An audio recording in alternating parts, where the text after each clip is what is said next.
Hi, hello. Subscribe lang kayo dito. Mag-iingat kayo. Lahat ng viewers ng Rochelle Anting vlog, please do subscribe and thank you for all your support. Toits, oh. Yeah, no. Ingat. Because while it is true that I was born, grew up, studied, ito ako sa harapan niyo, bilang batang Manila. But most Filipino have a story to tell about Manila. Nag-eskwela, nagnegosyo, nagtrabaho. Bagamat hindi sila taga Manila, mayroon silang istorya about Manila. Dito rin sila nagka-jowa. Tanungin nyo sa mga nanay nyo, nagpagulong-gulong sa damuhan niya sa Burnham Green. Nung araw, na nahuhuli pa ng WPD sa gabi. Maraming kasaysayan ng maraming Pilipino tungkol sa Manila. So we wanted to share Manila to everyone. That's why you can call Manila my Manila, even though you're not Manileño. Plus the fact that it is the capital of the country. It is a window of opportunity. Like your organization. Kung nasiyasat nyo na po, I think, modesty aside,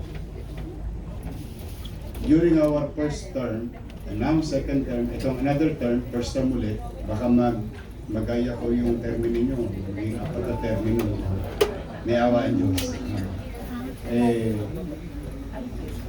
First time, that the local government unit wholeheartedly confronted a social perennial problem in a highly urbanized city like Manila with regard to urban settlers. Kasi katulad ng nanay ko, kung may waray-waray dito, ayun, yung pagbabayad na ito, waray-waray. May antique nyo ba rito? Antique? Karayaan. My father is from Antique, my mother is from katulad ng nanay ko, nagpunta ng Maynila, pumasok sa isang pamilyang abogado sa Tondo, nagkasambahay siya. Tapos nadali ng tatay ko, at ako ang bunga. Mahaba, malaki ang pamilya namin eh. Nanay ko, tatay ko, ako, nanay ko, tatay ko. Solong tagapagmana ko ng malaking lupain sa Tondo. Bulo-bundukin. Umuusok pa. Nakakita siya ng lote called Artel. Very famous Artel. Na highway. Yung road 10 na yan. Itong dinulo ng Roas Boulevard. Dahil galing sa probinsya, magaling sa agrikultura. Nagtanim ng talbos ng kamote. Siyempre kailangan mo barikadahan yung tinanim mo. Tapos kailangan niya ng upuan. Nag-ayo siya ng papat. Problema sa araw, pagtanghali mainit. Saka naulan. Nilagay niya ng bubong. Pagka bumabagyo, siyempre yung anggi, nilagay niya ng dingding. Hindi naman po pwedeng walang pintuan yun. Nilagay niya ng pintuan. Nagtanim ng talbos ng kamote, bahay ang tumubo. A typical life story of most of our people in Manila.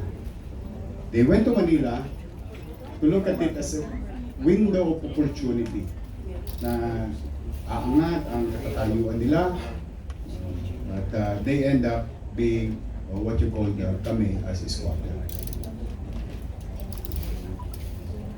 Kaya kung mapapansin niyo, this is the first time this government, local government, literally invested in city vertical housing in line with your goals. Lalagay ng masisilungan, disenteng tahanan sa bawat pamilyang Pilipino. Private sectors, government agency, and like local government unit. Alam po ninyo, sa kasagsagan ng pandemya, Kung inyo po iisipin at maalala, at salamat sa Diyos, magkakasama tayo ngayon. Because marami sa kaibigan natin, di na natin kasama. Dala ng virus na yun. Survive tayo. Huminto ang mundo. Ang ekonomiya ay bumagal. Ngunit sa lungsod ng Maynila, mas minabuti naming mamuhunan sa ekonomiya at mamamayan. That's why in the midst of the pandemic, your city government, for the first time local government to, first time to sa Manila. Usually, nung araw, Bliss. May mga nakikita ko may edad dito, inabot yung Bliss. Tenement. O what you call model community. Sa Tondo, marami nun. But never did the local government invested so much. But we did. Pumping the prime, the same manner, yung velocity of money, and to surgically address the social perennial problem, which is housing. And that's why, kahit na kami gipit na gipit, buti naman, yung laway lang namin nasasanla na sa bangko. Opo, because we are a city, we will not qualify to financial institution by its space, because we created so much chaos in our fiscal management. But maybe alam niyo, minsan may mga tao sa pamahalaan, lalo na GFIs, government financial institution, when you're about to do something and they think na ito yung makapagbabago ng buhay ng tao, especially landmark and living, they will support it. Yes, they did. And that's why, during the height of pandemic, naitatag, Condominium 1, Condominium 2, Binondominium 1, Basek Community, na nakita ni Sir. Tama ba ako, Sir? Nakita mo yung Basek Community? Kayo si Mr. Bansan? Ayun. Teka, daming tareta eh. Marcelino Mendoza. Nakita niya? Vicente po ba? May kuryente? Metro? Hindi na kami sosyo sa Meralco. Kasi nanay ko stockholder ng Meralco sa Kanawasan nung araw. Alam mo naman sa squatter, may share kami lagi sa kuryente at tubig. Particular yung nawasa. Sa umaga, nawasa. Sa gabi, nawasa. Wasak ang tubong itim nila. Medyo po niya. But you see, Basek Community, this in-city vertical housing program was done in the middle of chaos and crisis. We opted to take the risk on investing to our people at the height of the crisis, which is, at the time, wala kaming nakikitang sinag ng araw na matatapos yung sitwasyon. But we believe in a concept. I, for one, thanks to my professor, thanks to my experience, believes in MBN. MBN, minimum basic needs. Housing, education, healthcare, and jobs. These are the 4 pillars that will, maaaring mali po ako, no? Pero sa pananaw ko, ay makapagpapataas ng antas ng pamumuhay ng tao. Quality of life. Quality of living. Would you imagine that a 15-story building can be done in 2 years? At 42 square meter per unit. 2 bedroom. And I have a story to tell about 2 bedroom. Why we created so much space for every beneficiary? Why? Nowadays, ewan ko, tama ba ako? 23 metro kwadrados, 26 metro kwadrados, di ba? Yung mga SMDC, yung mga studio. Okay naman yun. Dala ng yung presyo ay napakamahal. But, will you actually, given a chance if there is an option, will you put your 2 kids, you yourself, and your wife in that space? Ang tawag na nanay ko doon ay bahay ng kalapati. Dahil kalapati lang ang kasya. So that's why we came up with an idea. 2 bedroom, 42 square meter condominium unit. Para mapaghiwalay ko yung magulang at yung anak. Because of the same reason again, practical experience. Alam mo, sa squatter nung araw kami, katulad kami, siguro nasa G's lang kami, o 8 metro kwadrado. Nakikipisan lang kami. Misa sa ilalim ng hagdanan, so kung anong size ng hagdanan, yun ang kwarto namin. Kaya ito higaan, nanay ko, tatay ko, ako. Pag tayo mo, doon nakakain. Tapos mayroong kortina, nandun na si balutin mo. Kasi binabalot kami noon. Specialista kami gumawa ng bibingka eh. Dahil wala kaming banyo. No? And hindi nyo pala nakuha yung balutin nyo. Nag-56 kbps kayo. But, kaya kung bakit minabuti kong gano'n, kasi na sa karanasan ko, minsan yung mga magulang, lalo na yung mga tatay, pag nakausap na si San Miguel, medyo nagiging malikot na sa materialis fuertes. Napapakialaman yung mga bata, and this type of domestic incident is literally happening. And that experience of mine, even to me, ng tadhana, yun nagiging parte ng paggawa ng polisiya. Disente, ina, mag-asawa, pamilya, yung anak, guwalay. Kasi kino-question ako bakit daw 42 square meter ang laki-laki? Sabi ko, unang-una, maaaring mahal. Pero, ang paniwala ko naman, mayaman naman ang gobyerno. Endless income. Because there are only two things that is certain in this world: debt and taxes. You have to be creative. Palafox has to be creative to make money out of it. Skills, talents. Yeah? Kailangan, kayo. Ang gobyerno wala. Tatanghod lang pag December 31. Sa ayaw sa gusto ninyo, ipadadala nyo sa amin yung pinaghirapan ninyong pera. Because of, you need to pay your obligation to the state and the city as business and individual. So ibig sabihin, unlimited yung pera. Ang mali lang yung paggasta. Doon lang nagkakatalo. Kaya sabi ko, kung gagawa rin lang naman tayo, which is napakahirap, and you know better than me on how to build vertical housing, or especially in-city vertical housing.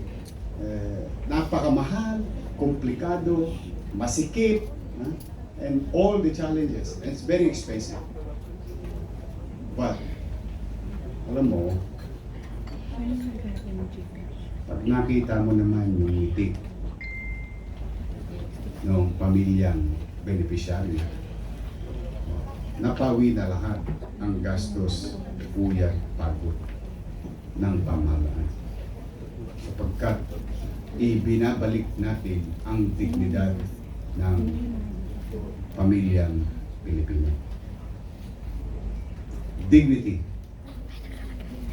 Housing is ang pabahay ay isang parang milagro sa buhay ng isang mahirap na tao.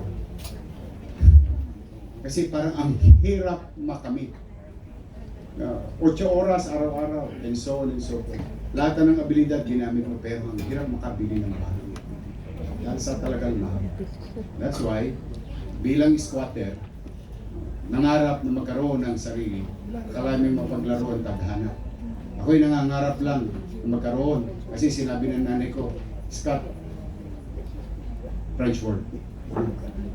Pagka ikaw nakaayos na, ang unahin mo, bumili ka ng bahay. Umulat, bumagyo, magkaroon ng dilubyo, may masisilungan ka. That's what my mother told me. Kaya kung bakit ako'y excited na pumunta rito sa inyong convention, kasi pare-pareho tayo ng pananaw. Makapagbigay ng disente at maayos na pabahay sa ating mga kliyente. In my case, sa ating mga citizen. And bilang squatter, pangarap mo lang magkaroon Kalahin mo talaga kung di mapaglaro tadhana. Ikaw pa yung nagbibigay. Di ba? What? Mapaglaro talaga. Alam mo, ang Diyos maraming pamamaraan.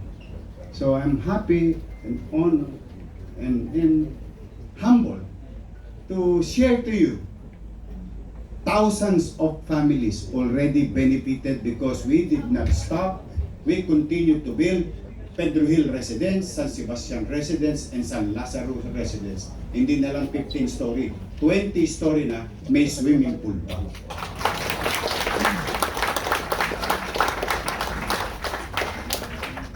Pera ko ba yung pinanggasta? Hindi, pera ninyo. Sininop ko lang. At ipinangtugon ko sa tunay na katatayuan ng isang pamilya. Because property values in the certain area, talagang tumaas. I'm gonna share it to you. Basta you Google this area. Condominium 1, Condominium 2, Binondominium 1.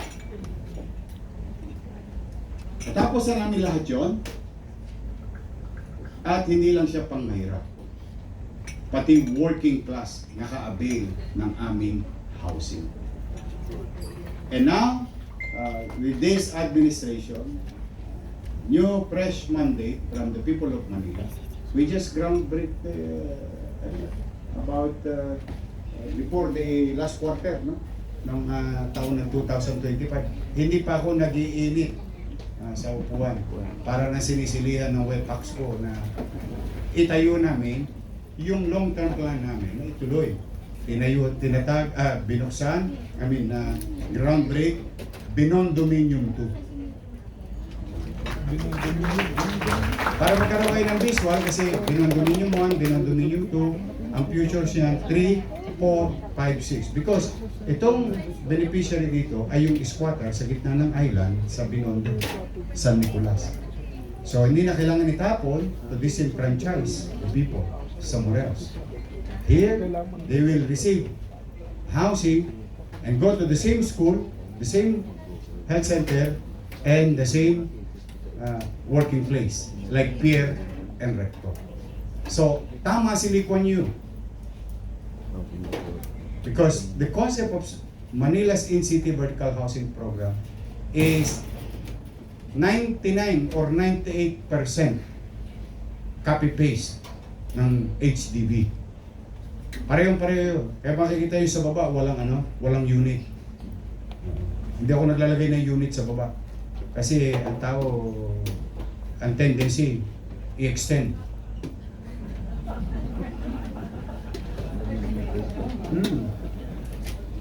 Kaya may sense si LKY. Kaya hindi niya nilagyan ng unit. Tingin sa Singapore, walang unit. Still, makikita mo yung poste. Kaya I'm happy to share, in line with your goals and aspirations as organization and businesses, your city government will continue to invest to this program, in-city vertical housing program. We will not stop. Bagamat I just tatatlong taon na akong nawala, our fiscal situation went down to the drain. To the dogs, and we're curing it. Rest assured, we'll bring back the way we manage taxes, resources of the government during my first term, and we're going to recover by 5 years with that great fiscal mismanagement. But that's not your problem. That's my problem as mayor. We'll cure it, but we will continue. Binondominium 1. Now, Binondominium 2. Saan ka ngayon nakakita? Dati squatter. Ngayon, pagpasok. 15th floor, please.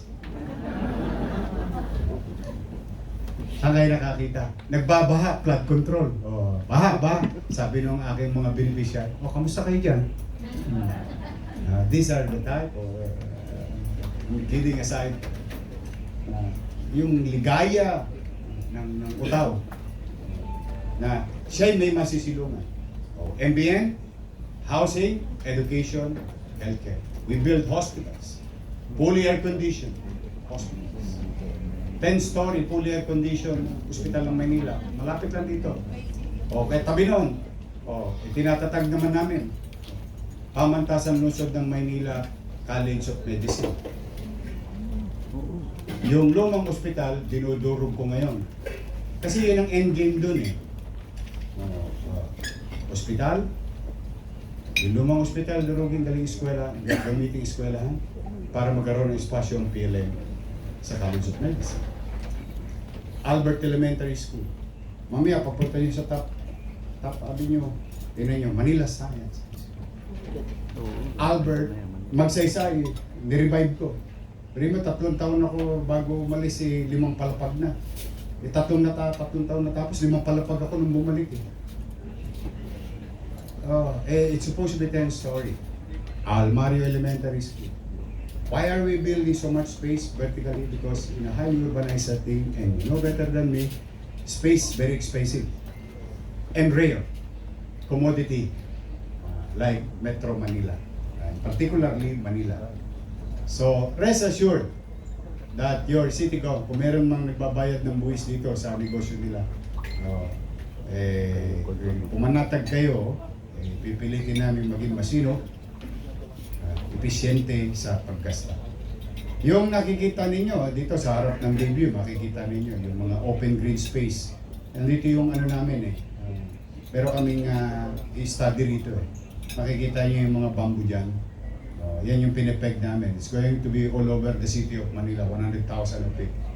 In this year, in this open green space, clean, maayos, panatag, mga additives yun ng pamamahala ng inyong lungsod ng Manila. But we will focus on developing family. And unang-una, bubong na masisilungan. Yung ama or ina, papasok dahil may trabaho. Yung atabs, may maayos na eskwelahan. Pag nagkasakit ang pamilya, may maayos na ospital. After that, bahala na sila. Hindi naman po pwedeng lahat na lang isinubo ng pamahalaan. Nagigets nyo? I will focus on what matters most to every family, especially these basic needs. Then the rest is, yung bata, siya ang sasagot sa kanyang asignatura. Yung tatay at nanay, siya papasok sa empleyo ng maaga at maging epesyente siya doon bilang empleyado. Pag sila nagkasakit, wala silang tosgas. In fact, baka sino maraming minahal dito? Pasa naman. Mamina kayo. Maraming minahal. Kasi baka may sakit na kayo sa puso. Napagod ang inyong mga puso. I would like to inform you, because this is new, while it is old, because I bought this machine during my first term. Nung nawala ako, hindi pinatakbo. What you call cat lab. This delivers the first and only local government unit. Time's up. Session na kayo, inimbitahan niyo ako eh. Kasi sayang eh. Baka mamaya atakin kayo sa puso. Yeah. You know how much? PHC, Philippine Heart Center, angioplasty, easily 1 million. Easily. Angiogram, 50,000-80,000. Go to Manila. Ni-revive ko, binuhay ko, thanks to our doctors and professionals, medical professionals. And we have an active angiogram. And recently, we qualified conducting angioplasty.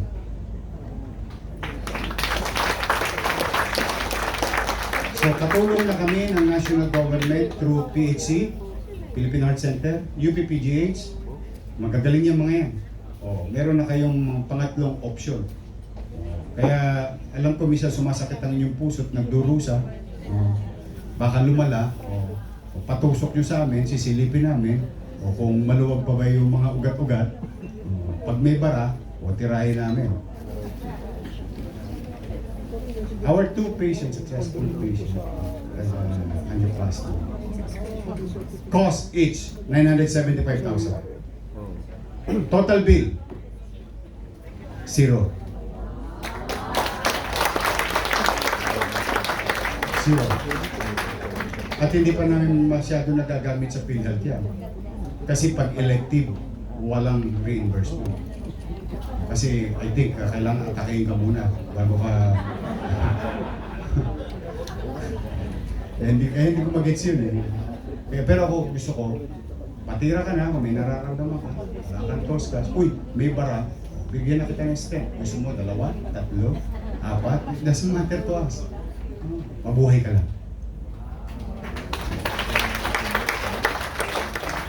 Mabuhay ka lang. Kaya di bali magkanda ubus-ubus ang pera namin. Basta mapakinabangan ng tao. I really don't mind. Because government, lastly, government is not a savings fund. We're not there to manage your money, to put it in a bank, to make money out of money. No. I'm sorry to say, a lot of people disagree with this. But I'd rather be wrong doing this. Ang pera ng tao, hindi inilalagay sa bangko para tumubo at masabing marami kang savings. I would rather hear a government who took a loan. Why? Kasi mabilidad yung gobyerno na yun. Because a peso spent today, earned today, is better to spend today than to spend the same peso tomorrow. The natural course of inflation will apply. The presyo ng bakal ngayong araw na ito, piso, at malaking tsansa bukas 1.5. And you cannot buy the same amount of bakal with your existing same amount. Kaya very particular ako na kaya ko sinasabi nag-i-invest kami if we can acquire so much resource as long as we can pay. Amerika may utang trilyon. Maganda ba ekonomiya nila? Nagulat nga ako, may gera na, tumataas pa ang ekonomiya nila. Sila lang yata nakikinabang sa gera dito eh. I mean, you have to give it to them. I don't know how they're doing it. If mga matatayog na bansa, may utang? Hindi ka naman pautangin ng bangko, hindi ka naman kaya magbayad. I mean, let's be honest to ourselves. So that's why I really wanted people should, leaders should spend money as fast as he or she can. Because you may lose money, you may gain money. But when you lose time, you cannot buy back time. And when you lose opportunity, I hope opportunity will come again. But there is no guarantee. So if you miss these things, that's it. That's why I always tell everyone, naiinggit na marami silang pera. Kita mo naman, squatter nila, 5-5. Tayo, marami tayong squatter. Pero sigurado ako, libo-libong pamilya, tumaas ang kalidad ng pamumuhay ng tao. So, that's why, I hope this kind of message will be sent to other leaders. Kayong mahihiya sa taong bayan kapag kayo'y nangungutang. Sabi ko nga nung kasagsagan ng pandemya. Kaya maglala, mga batang Manila. Pag ako, wala nang mapiga sa bimpo, nakita niyo yung relo ng City Hall, ipatatas ako yan kay Tambunting, makaraos lang tayo. Which we did. 700,000 families, buwan-buwan kumain. Kasagsagan, 8 months. See? Kaya po, sa pabahay, naniniwala ako. Naniniwala na ako na kapag dyan namuhunan ng gobyerno, yung economic return yan, easily 10 folds. You know how much they're paying in city vertical housing program in Manila? 42 square meter with swimming pool, may auditorium or function hall, 2,000 pesos.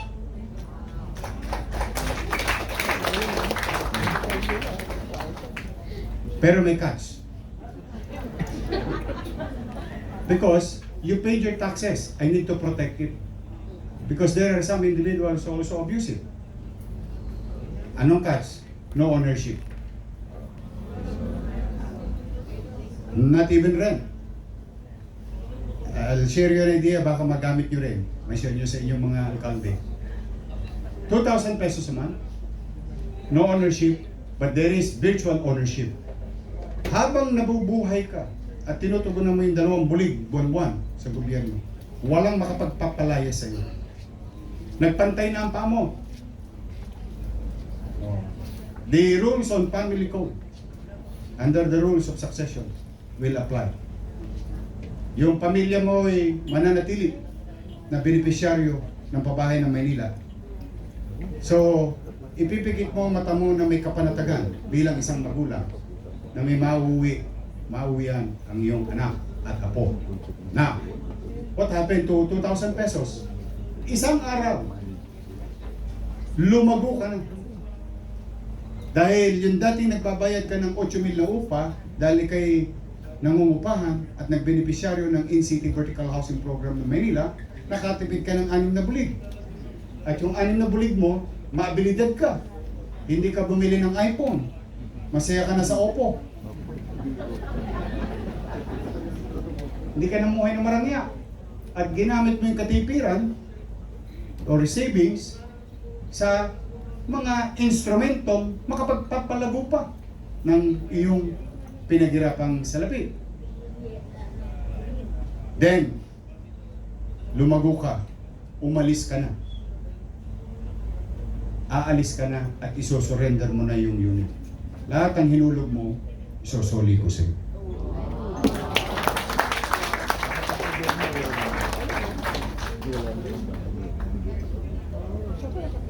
Why? And I'll go back to the same statement. Government is not a savings bank. Government is not to make money out of projects.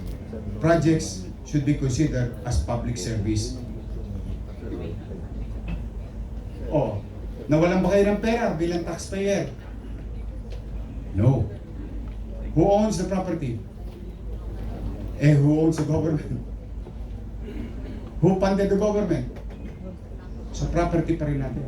Yumaman pa kami. Abi, kala mo wala kaming pera, ang dami naming utang, pero sa libro, kami may pinakamayaman na syudad.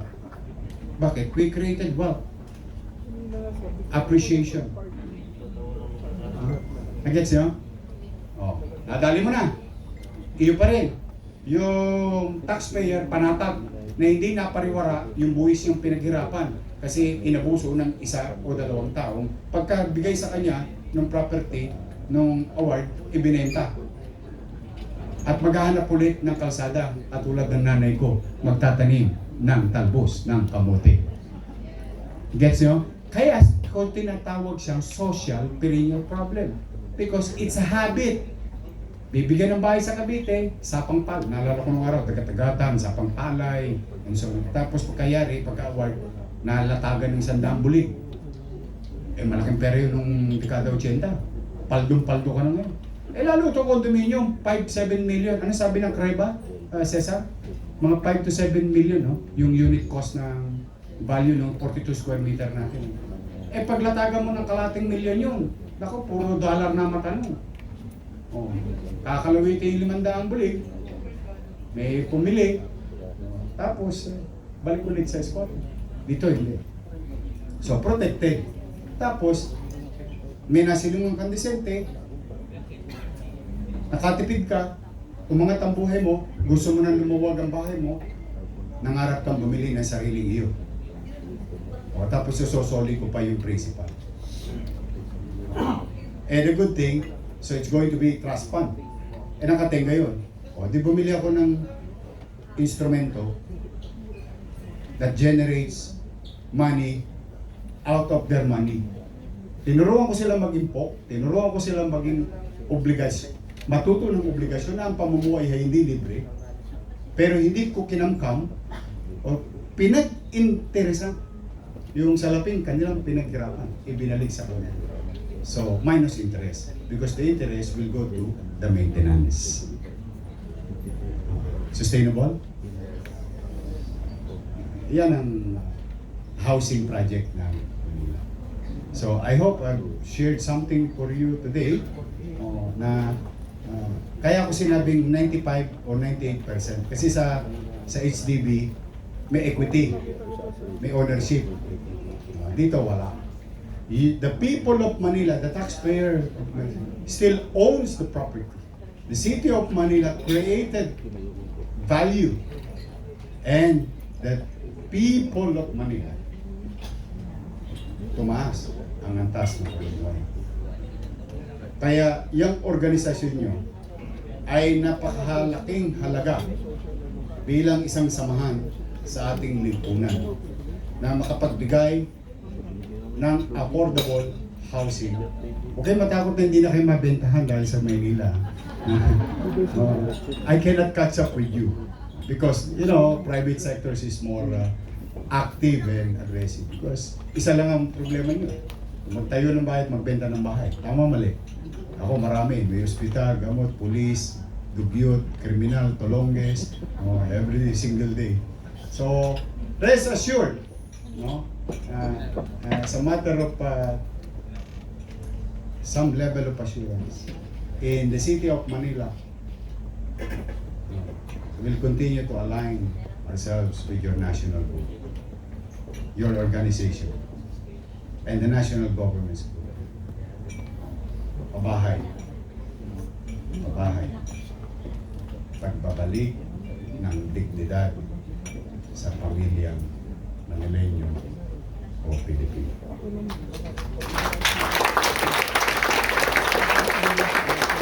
Tapos ako, pasensya na overtime, pero sayang. Pwede ba, total, nandito na kayo sa Maynila, gumastos pa kayo. Uy, maganda yung aming Intramuros. Oh, yung Port Santiago. May bago kami museum dito. Oh, maraming pasyalan sa Maynila.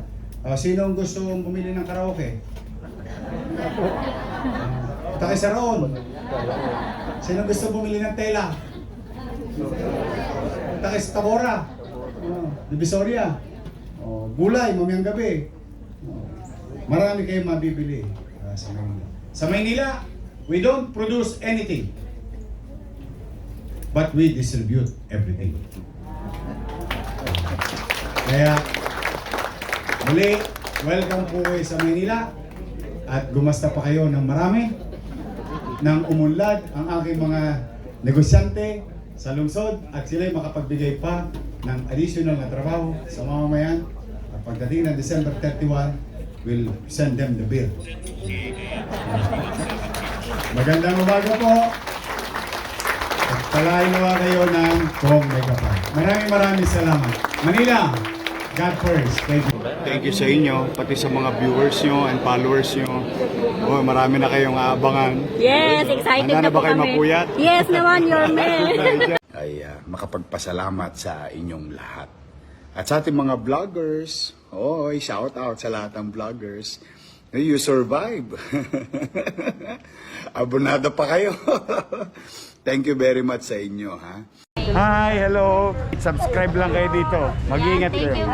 Lahat ng viewers ng Rochelle Antigua vlog, please do subscribe and thank you for all your support. Toits, yeah, no? Ingat.